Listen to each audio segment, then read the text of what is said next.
Brian Salisbury here for Gordon and the Whale. We're sitting with Karl Urban, the star of Fantastic Fest entry Red, or I guess I should say one of the stars, because this is a phenomenal ensemble film. Can you tell me a little bit about working with this cast? We had a pretty fun time. I mean, it's a pretty amazing cast. We got, Morgan Freeman, John Malkovich, Helen Mirren, Bruce Willis, Ernest Borgnine, Richard Dreyfuss. I mean, we're pretty spoiled in the cast department. They were fantastic. They were really pretty amazing to watch them go through their paces. Absolutely, and you hold your own with them, which is very impressive. And also, I kind of wanted to ask you, you seem to have found a comfortable home in these genre films, in these kind of high concept fantasy, action, sci-fi films. What does it mean to you to have this film playing this festival, a festival that is so receptive to that kind of material? I'm really just thrilled that this film had its really kind of first official airing here. It is based on a graphic novel, so it's sort of lends itself quite well to this crowd, and I was very happy with the way the movie went over. It's just a good fun ride. Absolutely, and it fits in so well here, and it played tremendously. Yeah. The crowd was really into it. I kind of wanted to ask you about the fight scene with you and Bruce Willis. That looked brutal. Did you have to actually take a punch from Bruce Willis, or was he good about pulling back? I know sometimes he kind of goes all out. So it was brutal. It really was. We did everything as within the parameters of as much safety as we could. But it's obviously inevitable that when you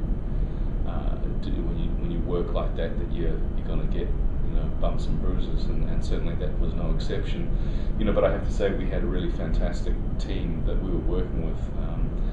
Buster Reeves and Paul and they really they really took care of us. We trained for about 4 weeks for that fight, and shot it over a period of 2 weeks, and it was grueling. It was pretty intense. it looked phenomenal.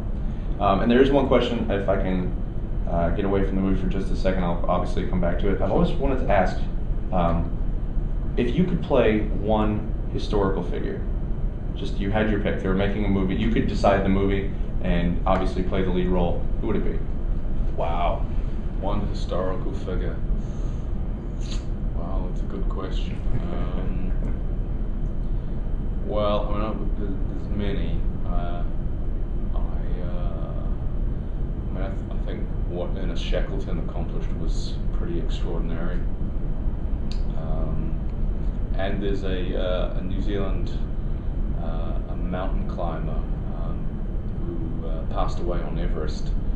He was a mountain guide named Rob Hall, and he basically refused to leave his client who was dying on the mountain, and so it ended up costing him his life as well. But it was an extraordinary story. The story sort of touched upon a little bit in John Krakauer's book Into Thin Air, which is a fantastic read if you haven't read it. Definitely have to check that out. Yeah. Well, thanks for letting me diverge a little bit there. Segue!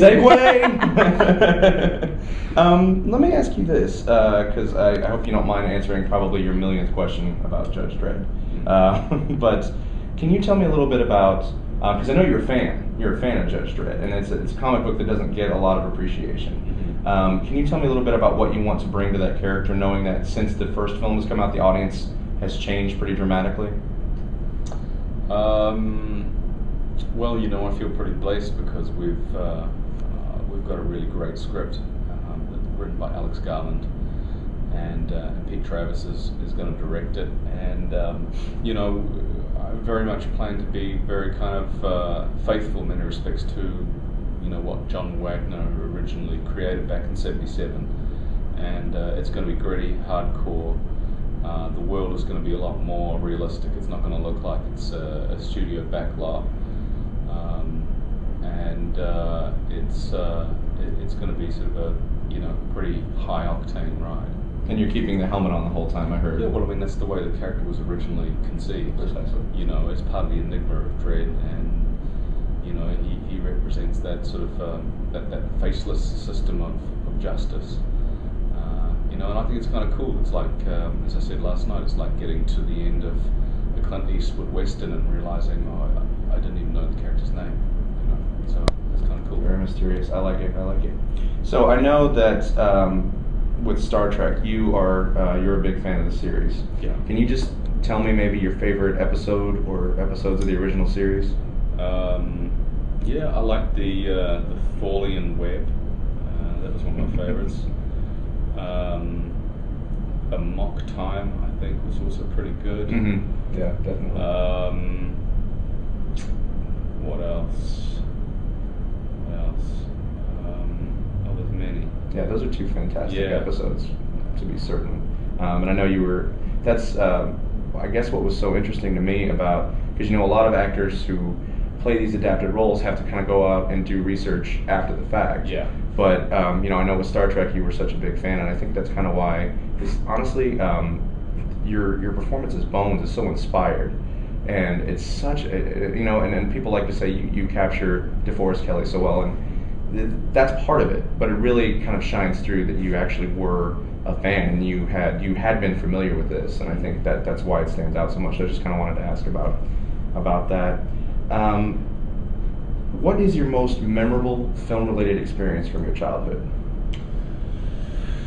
Well, I think when I was about sort of 7 years old, my mother worked at a production company that would lease out film equipment, and every so often they would screen a New Zealand film that had just been made on the garage door for the techies and the crew. Oh, wow. So I was, all of 7 years old and watching these really amazing New Zealand films like Goodbye Pork Pie, Smash Palace, and Utu, and watching actors like Bruno Lawrence and Zach Wallace, I was pretty inspired by what they did, and I think that's where I made my mind up that was kind of the direction I was going to head.